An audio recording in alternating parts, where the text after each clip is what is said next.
Hello there everybody and welcome to What Culture, now 2 million subscribers strong, and for Hollywood scoops as quick as a flash, it's time for the movie news with Clery and Ash. Did you practice that? That feels like something you've conjured. I came up with that in the shower. Anyway, cracking on for you today, I've just got this huge, big, giant pot full of Venom and Carnage and Spider-Man news, and I'll be telling you about all of that. And of course, Ash is here as well. And what have you got?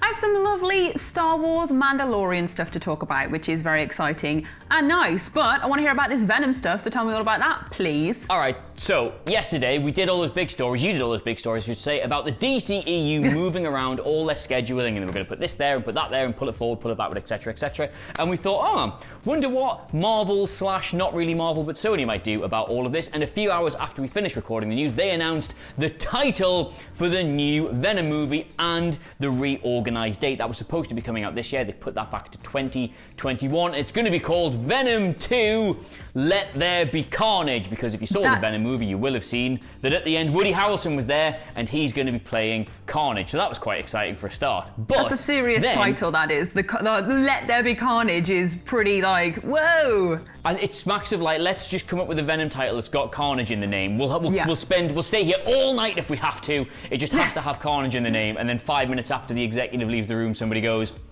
"Let there be Carnage." Is that going to be all right? Yeah, works for me. Now, anyway, Ash, if I said to you that somebody associated with the MCU, we'll call him Tom H, had put something out that he probably wasn't supposed to on social media, quickly realised the error of his ways and deleted it, but of course the internet had caught it, and now he might be feeling slightly embarrassed, or it might all just be deliberate anyway. Who would you think I was talking about there? Well, of course, due to his track record of fumbling all things Marvel all the time and everything else that he's ever in, I'd have to say Tom Holland. Well, you'd be close, but it's actually Tom Hardy, because after all this got announced, he posted on his Instagram a picture of Venom eating Spider-Man. What?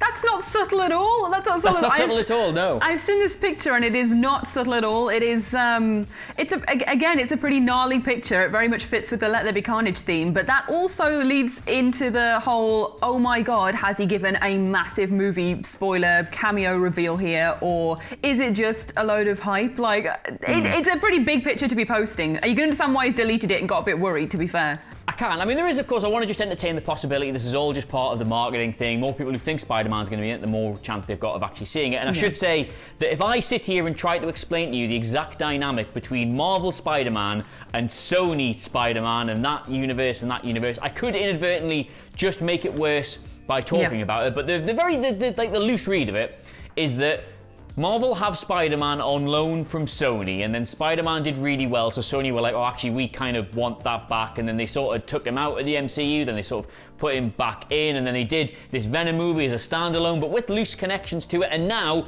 Morbius, whatever it is, with Jared Leto, he's got the Vulture in it from the MCU, so that's a Sony film with a direct connection now to the MCU, and there is some talk that it's going to go back the other way, and that Tom Holland could be making a cameo in Venom, and he was supposed to have a cameo in the original Venom, but he didn't, and it's all just a complete mess. So the very idea that we could be getting Venom and Spider-Man in the same movie, tease or otherwise, is quite exciting. And I would say that in years to come, they will probably teach this in PR classes, that the whole get a famous person to do something then immediately delete it generates a lot more buzz than it does simply get a famous person to do something. Because if Tom Hardy had just tweeted this, if he just put this on his Instagram and not deleted it, everyone would have been like, well, that's obviously not going to be real. They would never let him put that out if it was real. But the fact he's deleted it does make you think that could happen. I very much would like it to happen. I'd like the whole crossover thing. Or having all of the Spider-Man characters without Spider-Man feels like...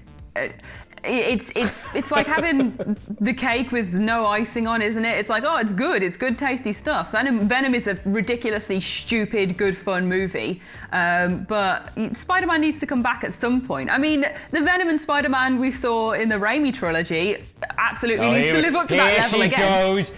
Didn't even get 5 minutes into this and you started bringing up the Sam Raimi Spider-Man movies. Yes, they were brilliant. Spider-Mans of all of them, of all the Spider-Mans, Okay, no. They're the most interesting and entertaining Spider-Mans, and they are my Spider-Man. They are my Spider-Man. Tom Holland is a wonderful new addition, and I would love to see him interact with all of these characters and do great things with this whole new iteration of it. But the Sam Raimi Spider-Man, it laid the groundwork. It laid the pages that we read from, that we draw from for these new films. So yeah, I want that level of Venom stupidity, to be honest. I want Venom to start making him into a jazzy dancer again. Thank you for coming to our TED Talk. Now, as yet, no sense of Topher Grace ending up in any of these films at some point, but if Tom Holland is going to be in them, then we're going to find out. It's June 25th, 2021, which is a lot of 20s in one sentence. That is when Venom 2 is coming out. So again, as we said yesterday, another little light at the end of the tunnel of all of this. We do now get a feeling for when things in films are going to return to normal, even if that one is over a year away. Personally, I'm just buzzed to see Woody Harrelson as Carnage, because yes, he is, isn't he? He is mad and he is crazy, and I could totally see that playing out quite nicely. Yeah, Woody Harrelson in anything is usually a bit of a gift, isn't he? He's a bit crazy. So absolutely very excited for Carnage and all of the carnage that it will bring with him having his appearance in that movie. Yeah, I think it's going to be quite ridiculous, but Spider-Man stuff is always quite exciting. It feels timeless, like you can always have a Spider-Man movie, so yeah, I'm very down for anything that's happening with that. But to move from, I need to think of a really good segue here. I've got one for you if you want. I'll take it, I'll have it for free. From a thing that's coming in the future to another thing that's coming in the future. Oh man, wow. From one cinematic galaxy to another far, far away, here is some Star Wars news. So basically, the Star Wars news that I have for you is that The Mandalorian 3 is in development at Disney+, which is particularly exciting, but also Season 2 isn't even out yet, I don't think. It comes out in October.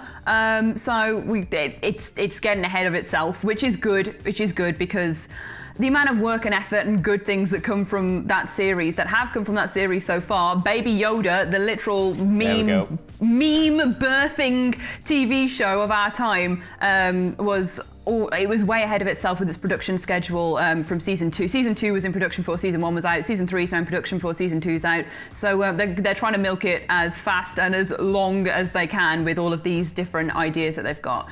That is essentially the news of it. We're going to see some more Mandalorian. Are you excited for more Mandalorian, Adam? I am, and I'm always absolutely blown away by stuff like this when they put a new season into development before that season. It's like, I remember when Star Trek Picard first came out, before it had even aired, they were like, oh, they've put Season 2 into development. And I was like, but this could be... People could hate this. Everybody could really dislike it. So I don't get why these companies put this money into stuff before it even come out. But the overwhelming success, I should say, of the first season of The Mandalorian probably makes any work on future seasons a complete no-brainer. Everyone's excited for Season 2. It's got a lot to live up to, but I'm sure it will, given the brilliant premise of it and the amount of rich Star Wars lore you can draw from. So I guess it's a no-brainer, but I don't know, man. I always think about the money involved in this. Like, what if it tanks? What if everybody's over Baby Yoda by Season 2 of Mandalorian? I'm sorry, are you over Baby Yoda? Are you just outing yourself as over Baby Yoda here? I am not over Baby Yoda. However, I am a student of history, and as you well know, I am sick to the back arse of that meerkat, and they are drawn from the same pool of character involvement. Like, oh, it's small and it's like funny and stuff. Like, Baby Yoda is this generation's Alexander the Meerkat, which, while hilarious for a time, which itself spawned a meme, everyone on Facebook ending every sentence with simples. It was part of the same thing. It had its time in the sun, but we can all agree now, Alexander the Meerkat just needs to be allowed to die. I can't believe you've equated Baby Yoda and Alexander the Meerkat in this video to one thing. Where's the lie? Where's the lie? Where's the lie? Where's the lie? Where is the lie in that? Right. They're the same thing. Oh, I literally, you've left me like speechless here. That's a lie and a falsehood and slander to Baby Yoda's name, but hey, he said it, so what do you think about that, commenters? Poor Baby Yoda and Alexander the Meerkat in the same boat swimming away to sea. But no, Season 2's coming up. I can't believe you just set your anonymous comments dogs on me for this. I am, because Get him, boys!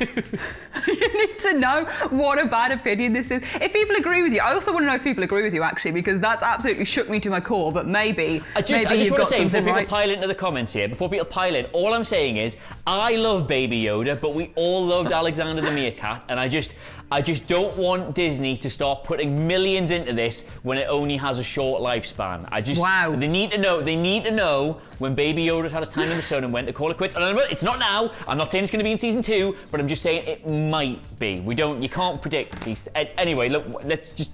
I want out with this. I want out with this story though. Season 2 has live action Ahsoka Tano in it, which is very exciting. I always say the name terribly, but yeah, she's going to actually be in it, which is exciting. So even if you're not into Baby Yoda, then at least she's going to be there, which is the draw at least. But to get you out of this big old mess that has been conjured up.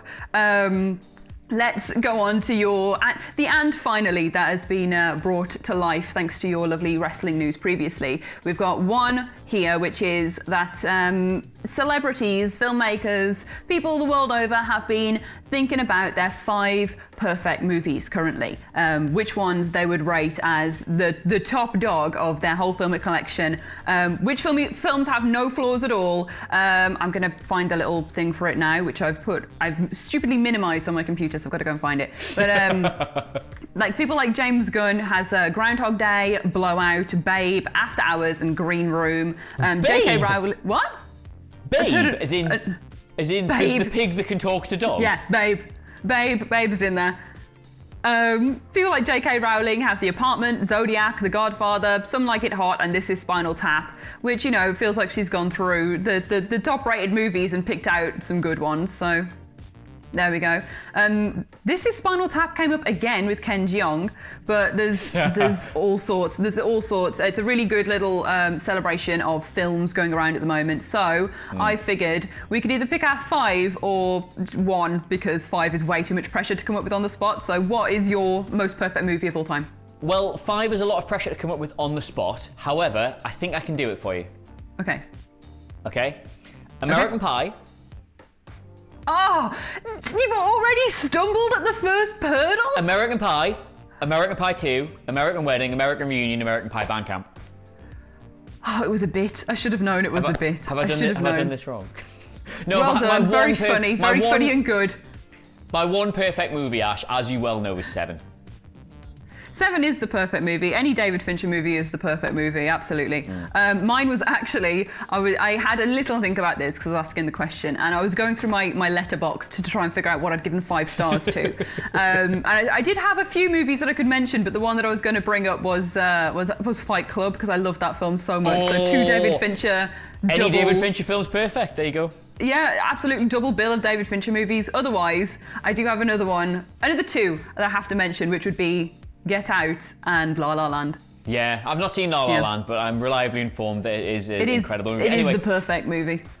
Please do shout us out in the comments down below with your 5 perfect movies. We might pick a selection of them out and read out some of the more outlandish ones. Of course, obviously, I've already done the top 5 with American Pies 1 through Bandcamp, but do feel free to put lesser suggestions in there as and well you please. But Ash, that's the news. That's all the news. That's all the news.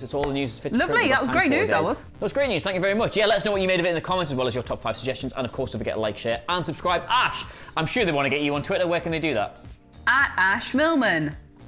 And you can get me at Adam Clery, Clery, and the entire What Culture family at WhatCulture. Practice that one in the shower as well. But in the meantime, thank you so much for watching. I've been Adam. This has been Ash. Say goodbye, Ash. Goodbye, Ash.